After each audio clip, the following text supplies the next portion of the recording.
Assalamualaikum warahmatullahi wabarakatuh. Kembali lagi di channel 1001 Kisah Islami. Untuk kisah kali ini akan diceritakan sebuah kisah yang berjudul Siapakah Ali Imran yang diceritakan di dalam Al-Quran. Dan sebelum kita lanjut ke kisahnya, tekan dulu tombol like video ini dan jangan lupa tekan juga tombol subscribe channel ini. Nyalakan juga lonceng notifikasinya agar tidak ketinggalan cerita-cerita baru dari channel ini. Dan seperti apa untuk kisah kali ini, langsung saja kita masuk ke ceritanya.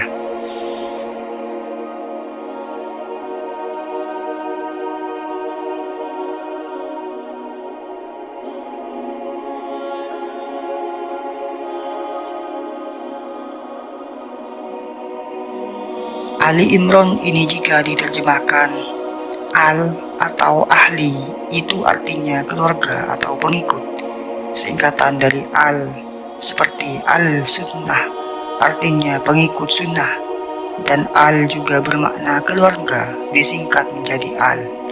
Terus jika keduanya digabungkan memiliki arti Ali Imran atau keluarganya Imran. Maka siapakah Imran ini? Ada dua perbedaan pendapat dari para ulama mengenai siapakah keluarga Imran ini. Pendapat pertama mengatakan keluarga Imran ini adalah keluarganya Nabi Musa alaihissalam, karena Musa bin Imran. Imran ini bapaknya dari Nabi Musa alaihissalam.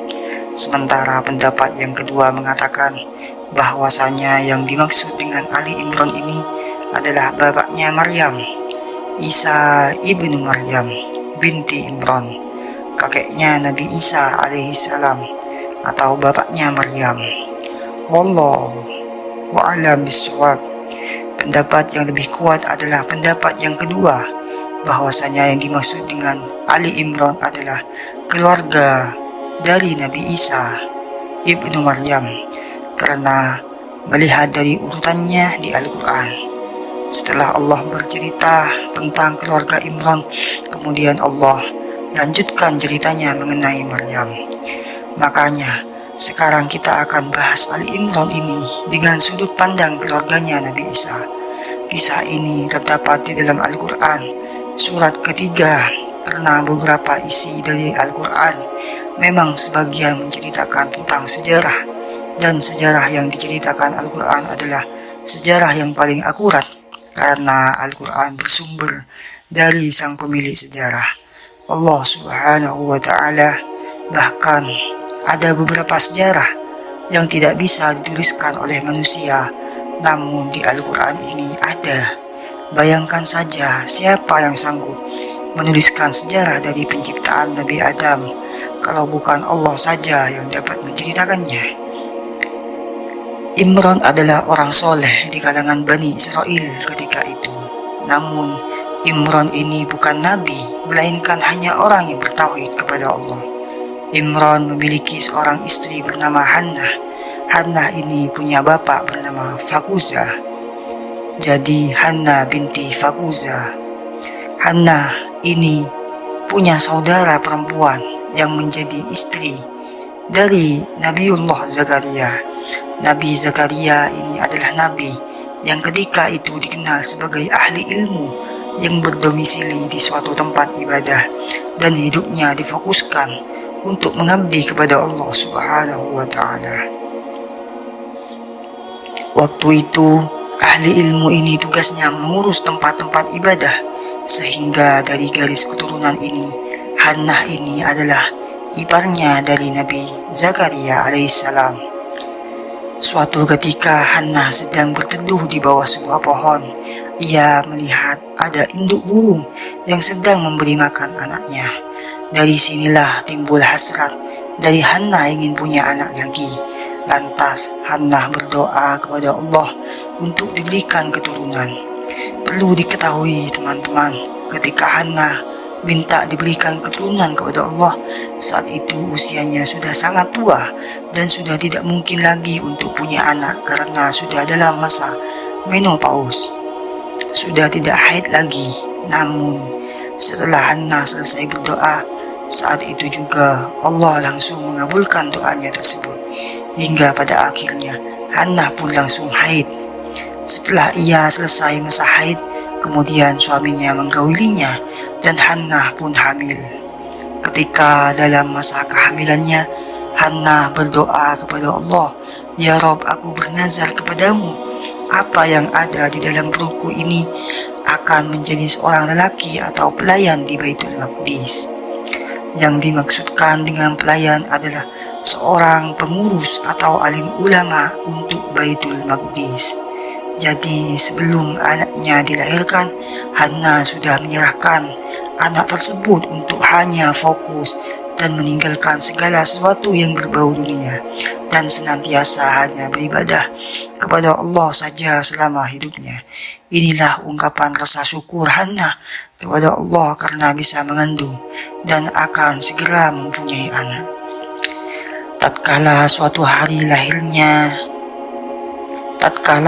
hari lahirlah anaknya Hannah ini. Namun yang dilahirkan bukanlah anak laki-laki, melainkan seorang anak perempuan. Dan Allah takdirkan sebelum anak ini lahir, suaminya Hannah yang bernama Imran ini meninggal dunia. Maka ketika bayi itu lahir, ia langsung menjadi yatim. Lalu setelah Hannah mengetahui bayinya ini perempuan, ia berdoa lagi kepada Allah, "Ya Rob, aku melahirkan anak perempuan dan engkau lebih tahu bahwasanya anak laki-laki tidak sama dengan anak perempuan." Maksudnya di sini adalah bukan berarti Hannah tidak bersyukur bahwa ia telah mendapatkan anak perempuan. Namun untuk menjadi seorang pengabdi di Baitul Maqdis lebih afdol bila ia seorang laki-laki. Akan berbeda ceritanya bila kedudukannya diisi oleh seorang perempuan. Maka Allah pun menjawab doa Hannah. Anak perempuan ini akan berbeda dengan anak perempuan dimanapun karena ia spesial, karena hanya Allah yang lebih tahu apa yang kalian tidak diketahui. Lalu Hannah berdoa lagi kepada Allah, "Aku menambahkan anak ini dengan nama Maryam dan aku minta kepadamu ya Rob untuk melindungi putriku ini dan anak dari putriku ini dari godaan syaitan yang terkutuk." Sebab doa inilah makanya Maryam ini ketika dilahirkan tidak menangis. Begitu juga dengan anaknya Maryam ini, ketika berdua akan selalu dilindungi Allah dari godaan syaitan di sepanjang hidupnya. Seperti yang kita ketahui bahwa bila ada bayi yang lahir, pastilah akan menangis. Dan disebutkan di sini bahwa penyebab bayi menangis ketika lahir adalah gangguan syaitan. Tapi ini tidak terjadi pada Maryam dan anaknya Isa alaihissalam. Keduanya tidak menangis ketika dilahirkan.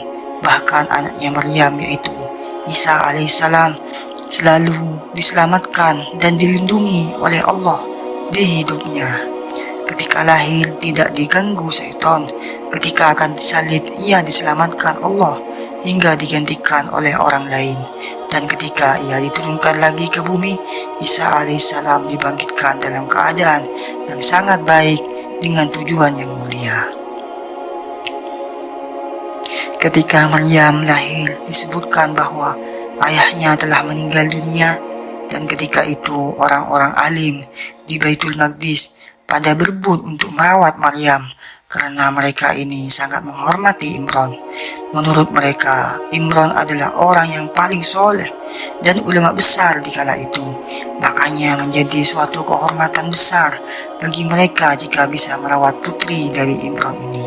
Di antara orang yang berebutan untuk merawat Maryam, salah satunya adalah Nabiullah Zakaria. Diriwayatkan bahwa Nabi Zakaria adalah paman dari Maryam. Nah, karena ketika itu orang-orang pada berebut, maka diadakanlah semacam undian untuk menentukan siapa orang yang akan merawat dan menjaga Maryam. Dan Allah takdirkan nama Zakaria lah yang keluar dari hasil undian tersebut. Akhirnya Nabi Zakaria yang bertugas merawat Maryam hingga besar. Nabi Zakaria ini teman-teman membuatkan sebuah mihrab yang khusus di Baitul Maqdis untuk Maryam.